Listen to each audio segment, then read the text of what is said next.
Hi hello and welcome to NEET and JEE preparation Tamil YouTube channel. நம்ம இன்றைக்கி பார்க்க போகிற சாப்டர் வந்து கெமிக்கல் கைனடிக்ஸோட ஜென்ரல் இன்ட்ரடக்ஷன். அதாவது நம்ம நிறைய ஸ்டூடெண்ட்ஸ் வந்து பார்த்துக்கிட்டிங்கன்னா அந்த சாப்டர் எதுக்காக படிக்கிறோம் அப்படிங்கிறதே தெரியாமல் தான் படிச்சுட்டு இருப்பாங்க. பட் இந்த ஜென்ரல் இன்ட்ரடக்ஷனில் கெமிக்கல் கைனடிக்ஸ் எதனால் நம்ம படிக்கணும் அப்படிங்கிறத பற்றி தான் நம்ம இந்த ஜென்ரல் இன்ட்ரடக்ஷனில் பார்க்க போகிறோம். மறக்காமல் ஸ்கிப் பண்ணாமல் இந்த வீடியோவை ஃபுல்லாக பாருங்கள். அதாவது நம்ம 11th ஏற்கனவே பார்த்துருப்போம் ஒரு சாப்டர் தெர்மோடைனமிக்ஸ். அதுவும் வந்து பார்த்துக்கிட்டிங்கன்னா உங்களுக்கு கெமிக்கல் ரியாக்ஷன்ஸை பற்றி தான் உங்களுக்கு வந்து சொல்லும் சில விஷயங்களை. அதில் வந்து நிறைய ட்ராபேக்ஸ் இருக்குது. ஒரு 2 ட்ராபேக்ஸ் சொல்கிறேன். அதாவது என்ன அப்படின்னா, அந்த ரியாக்ஷன் வந்து எவ்வளோக்கு எவ்வளோ ஃபாஸ்ட்டாக நடக்குது, அதாவது ரியாக்டன்ட் வந்து ப்ராடக்டாக எவ்வளோ ஃபாஸ்ட்டாக வந்து ப்ரிப்பேர் ஆகுது, அதாவது ரேட் ஆஃப் த ரியாக்ஷன் வந்து பார்த்துக்கிட்டே எக்ஸ்பிளைன் பண்ணியிருக்காது. அதே மாதிரி வந்து பார்த்துக்கிட்டிங்கன்னா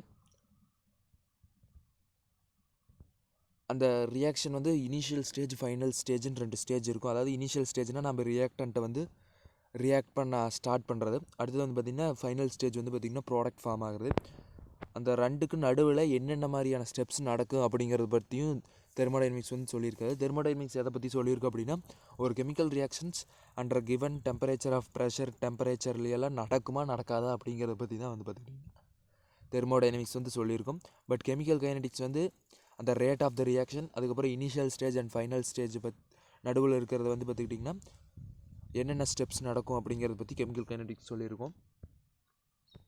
அதாவது இந்த 2 விஷயம், அதாவது ரேட் ஆஃப் த ரியாக்ஷன், அதுக்கப்புறம் steps between initial and final stage நம்ம எதற்காக படிக்கணும் அப்படின்னு வந்து பார்த்துக்கிட்டிங்கன்னா, நீங்கள் ஒரு ப்ராடக்ட் வந்து நீங்கள் மேக் பண்ணுறீங்க அப்படின்னா அந்த நீங்கள் கொடுக்குற ரியாக்டண்ட்டோட ஸ்பீடை பொறுத்து தான் உங்களுக்கு ப்ராடக்ட் ஃபார்ம் ஆகும். ஸோ உங்களுக்கு டைம் அதிகமாக எடுத்துகிட்டு ப்ராடக்ட் கம்மியாக ஃபார்ம் ஆகிறது வந்து பார்த்திங்கன்னா நம்ம எடுத்துக்க மாட்டோம்.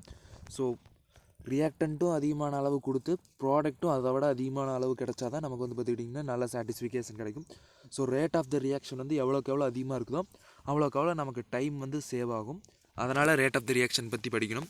அடுத்தது வந்து பார்த்திங்கன்னா இனிஷியல் அண்ட் ஃபைனல் ஸ்டேஜ் பற்றி ஏன் படிக்கிறோம் அப்படின்னா, ஒரு ரியாக்ஷன் அப்படின்னு எடுத்துக்கிட்டிங்கன்னா ஒரே ஸ்டேஜ் ஃபஸ்ட்டு ஸ்டெப்லேயே வந்து பார்த்துக்கிட்டிங்கன்னா உங்களுக்கு ப்ராடக்ட் ஃபார்ம் ஆகும் அப்படின்னா அது ஃபார்ம் ஆகாது. நடுவில் ஒரு 2 to 3 ஸ்டெப்ஸ் இருக்கும். ஃபார் எக்ஸாம்பிள் இப்போ ஒரு ரியாக்ஷன் எடுத்துங்க, அது வந்து ஒரு 20 ஸ்டெப்ஸில் நடக்குதுன்னு வச்சுங்க. ரியாக்டன்ட் வந்து ஸ்டார்ட் ஆனதுக்கப்புறம் ஒரு 20 ஸ்டெப்ஸில் நடக்குது அப்படின்னு எடுத்துக்கோங்க. இப்போ அந்த 20 ஸ்டெப்ஸு நடக்கிறதுக்கு உங்களுக்கு ஒரு 1 hour டைம் 1 hour, அதாவது 1 மணி நேரம் டைம் எடுத்துக்குது அப்படின்னு நினச்சிங்க.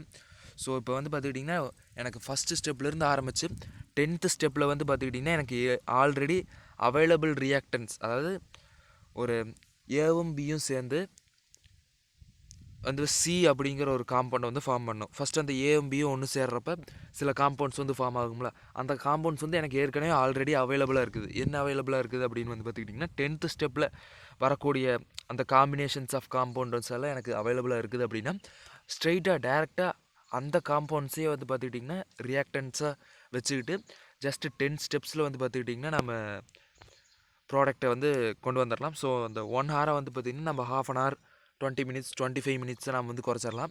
இதுக்காக தான் வந்து பார்த்திங்கன்னா அந்த ஃபைனல் ஸ்டேஜுக்கும் இனிஷியல் ஸ்டேஜுக்கும் நடுவில் இருக்கிற ஸ்டெப்ஸை பற்றி படிக்கிறோம். இந்த 2 பற்றியும் நமக்கு இன்ஃபர்மேஷன் தர்றது வந்து பார்த்திங்கன்னா கெமிக்கல் கைனடிக்ஸ். இது வந்து part 1 video.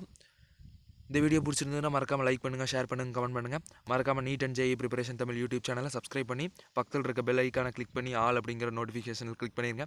See you on another interesting video. Bye bye. Thank you.